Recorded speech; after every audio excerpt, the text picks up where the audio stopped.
അസ്സലാമലൈക്കും. നമ്മൾ നാടൻ ഫൈവാണം കൂട്ടാൻ ഒരു ആശ. അങ്ങനെ ഫൈവിനിറക്കുന്ന അടുത്ത് പോയി നല്ല ഫ്രഷ് റജ്ജി എടുത്തോണ്ട് വരാൻ വേണ്ടി പായൻ്റെ ഭാഗത്തിലാണോ ഇത് നമ്മൾ ലക്ഷദ്വീപിന് ഫൈവ് വിലക്ക് വിട്ടണില്ല. അപ്പോൾ പിന്നെ ഇങ്ങനെയുള്ള മഞ്ഞ് അപ്പോൾ ഹോട്ടൽ ഭക്ഷണമെല്ലാം കഴിക്കുന്നതിനായിട്ട് പിന്നെ ഇത് നമ്മൾ നാടൻ മട്ടത്തൊന്ന് ഊട്ടാക്കുവാങ്ങെല്ലാം കിട്ടിക്കഴിഞ്ഞാൽ ഒരു ഹരങ്ങില്ല. അത് താങ്ങല്ലോ പിന്നെ പട്ടി പിന്നെ ചോണ്ട് പിന്നെ ഇതാകൊണ്ട് പോലും ഇപ്പോൾ ഒരു ഫൈവിനെല്ലാം ആരാധിക്കുന്ന ആൾക്കാരുള്ളിടത്ത് കോക്കുട്ടനെയും കൊണ്ട് കയ്യും പണിയും ഇത് കാണ്ടിയാ ഇപ്പം അടുത്ത കോക്കുട്ടനെ കാലം അങ്ങ് ഇങ്ങനെല്ലാം തൂങ്ങിന് ഇങ്ങനത്തെ എല്ലാം ഒരു രംഗം ഇങ്ങനെ അമ്മമായിട്ട് കാണുക പോലോ. അങ്ങ് ഇപ്പോൾ ആൾക്കുറവാണെങ്കിലും ഉള്ള കൂടെ 2 കിലോ ഇറച്ചി വരാൻ കാരണം അതിനൊന്നും വേണ്ട. ഇപ്പം ഇറച്ചി കൂട്ടാക്കി കഴിഞ്ഞാൽ പഴയ താണ്ട പോലെ ഒന്ന് ഹരം കൂടുകയാണ്. നമ്മുടെ നാട്ടിലെ വിലയുമായിട്ട് വലിയ വ്യത്യാസമില്ലേ. ഇവിടെ 330 റുപ്യക്കാണ് ഇറച്ചി കൊടുക്കേണ്ടത്. ഇപ്പോൾ വെള്ളിയും മേടിച്ച് എന്നൊക്കെ ഇറച്ചി തൂക്കി തന്നെ അവന് തുറന്ന് നോക്കണതല്ല ഒത്തേലേ ഇതിനുള്ള നെയ്യില്ല. ഇറച്ചി കൊളസ്ട്രോൾ താങ് എന്നാലും നമുക്കില്ല ഇത് നെയ്യെല്ലാം ഇല്ല. ഇപ്പം പിന്നെ ഒരു മടിയാണ്ടല്ല അങ്ങനെ പിന്നെ വാങ്ങി നോക്കി നുടിഞ്ഞ പോലെ എല്ലാം ആയിട്ടിറങ്ങി ഇപ്പോൾ എന്നെ അങ്ങനെ പറ്റിയ പോലെ മേടിച്ചുകൊണ്ട് പോയി അതിനെക്കുറി പടിഞ്ഞാണ് നെയ്യ് മുറിച്ചിട്ട് തന്നെ ഞാൻ വിചാരിച്ച ഇവ നെയ്യ് നാക്ക് മനഃപൂർവ്വം ഇട്ട് തരാത്തതാണ്. ബൈക്കാണെന്ന കാര്യം മനസ്സിലാണ്ട് ഇന്നായിട്ടുള്ള ആരും പോലെ ഈ നെയ്യെല്ലാം മേടിക്കാത്തത്.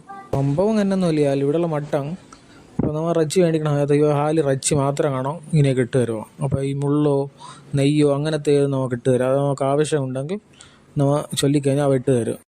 നമ്മൾ പഴയ ആളെ ഉണ്ടാക്കേണ്ട പോലെ വീരവറുത്തരച്ച വിലക്ക് അങ്ങനെ നല്ല മട്ടത്ത് ഉണ്ടാക്കാൻ പറ്റിയ ഇറച്ചിയാണ് ഇറച്ചി.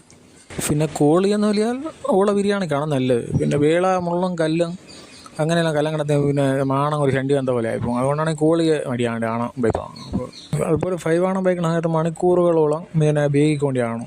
അപ്പോൾ ഗ്യാസ് സ്റ്റൗവിന് വെക്കുകയോ ഇലക്ട്രിക് സ്റ്റൗവിന് വെക്കുകയോ വെച്ചാൽ ശരിയാകാതെ. അപ്പോൾ നോക്കുമ്പോൾ അടുപ്പ് തന്നെയാണോ നല്ലത്. നമ്മ ദ്വീപിനെല്ലാം ഇനിയിപ്പോൾ ഇങ്ങനെ പുതിയ ഇറച്ചി എടുത്ത് കൂട്ടാക്കാൻ കളിയാലേ ഒരുത്തിനെ ചൊല്ലി ഏതും ജീവാങ്ങല്ല ഓക്കൂട്ടൻ ഇറച്ചി എടുത്ത് നമ്മൾ നാടൻ മട്ടത്ത് വീരവർദ്ധരച്ചെല്ലാം കലക്കി അങ്ങനെ കുറുക്കി എടുത്ത് നല്ല പാൽച്ചു വെച്ച തേങ്ങാച്ചോറെല്ലാം എന്തോ അടയ്ക്കാൽ പട്ടേക്കൊരു തക്കാരം പോലെ ആക്കണം. എന്നിട്ട് എന്തെങ്കിലും ചെയ്ത് ഒപ്പം തപ്പങ്ങളെല്ലാം പറഞ്ഞ് നീണ്ടൊരു കണ്ട പട്ടയിലെ വായ്ക്കോ അടിപ്പാൻ കിട്ടിയാൽ പട്ടയിൽ പൊട്ടിക്കരയും. ഈ ആണത്തെ ജോയം കിട്ടിയാലാ പട്ടേ ചൊല്ലെങ്കിൽ ഇനി തന്നെ പണി വേണ്ട ആ പണി റാജി വെച്ച് 5 ഉറപ്പാൻ തുടങ്ങാൻ വന്നു. പക്ഷേ പട്ടയിലെ വായ്ക്ക് ഇണ്ടൂറ് കണ്ട ആരും അടിയിക്കും. അത് വിട്. അപ്പോൾ ഏതായിട്ട് നമ്മൾ ഇന്ന് താണം മിണ്ടി കിട്ടുക. അപ്പോൾ എന്നെ ചാനൽ സബ്സ്ക്രൈബ് ചെയ്യാൻ ബാക്കിയുള്ള ആൾക്കാരെല്ലാം ഒന്ന് മുൻകൈ എടുക്കണം. അപ്പോൾ അസ്സലാമു അലൈക്കും.